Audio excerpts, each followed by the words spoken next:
رو رہے ہو؟ کہا واللہ موت کو سامنے دیکھ کر نہیں رو رہا ہوں، مجھے خیال آیا کہ ایک ہی جان اللہ نے دی ہے، اس لیے ایک جان نبی کے نام پہ قربان کر رہا ہوں۔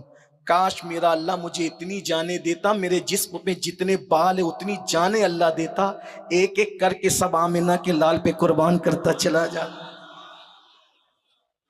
اچھا اس کو اب مت مارو، اب اس کو روحانی اذیت دو، قید کر دیا۔ برسوں پہلے کی تاریخ ہے، بلکہ صدیوں پہلے کی تاریخ۔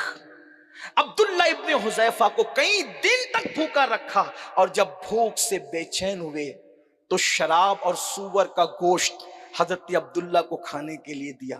حالانکہ حالت اضطراری حالت کے اندر، یعنی کہ جب موت سامنے ہو تو پھر اس طرح کی چیزیں آنے پر پھر علماء کی طرف سے اجازت ہوتی کہ جان بچا لیں۔ عبداللہ نے نہیں کھایا نہ سور کا گوشت نہ شراب۔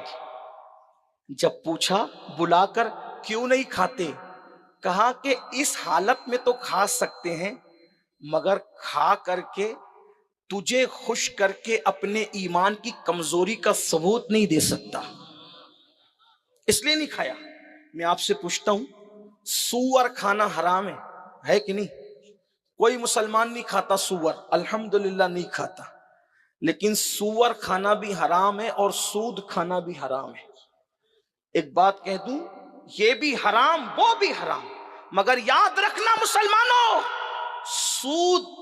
سور کھانا حرام ہے، لیکن سور کھانے والے کے ساتھ اللہ نے اعلان جنگ نہیں کیا۔ قرآن میں سود کھانے والے کے ساتھ اعلان جنگ کیا ہے۔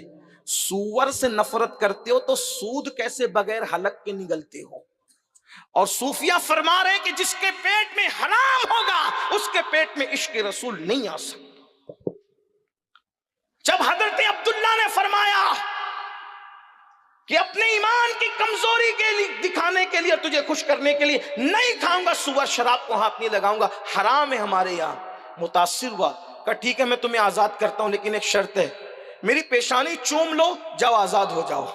حضرت عبداللہ نے کہا، سوچا اپنی جان کے لیے اس کی پیشانی نہیں چوموں گا، مسلم امہ کا کوئی مفاد ہونا چاہیے، فرمایا اکیلے نہیں جاؤں گا، جتنے مسلمانوں کو قید کیا اگر سب کو چھوڑ دیں تو میں وعدہ کرتا ہوں کہ تیری پیشانی چوم لوں گا۔ اس نے کہا ٹھیک ہے، ایک بار میری پیشانی چوم لے، جتنے مسلمانوں کو میں نے قید کیا سب کو آزاد کر دوں گا۔ بس یہی بات تھی، پھر کیا ہوا؟ اللہ اکبر، اس حضرت عبداللہ ابن حذیفہ نے اس کی پیشانی چومی۔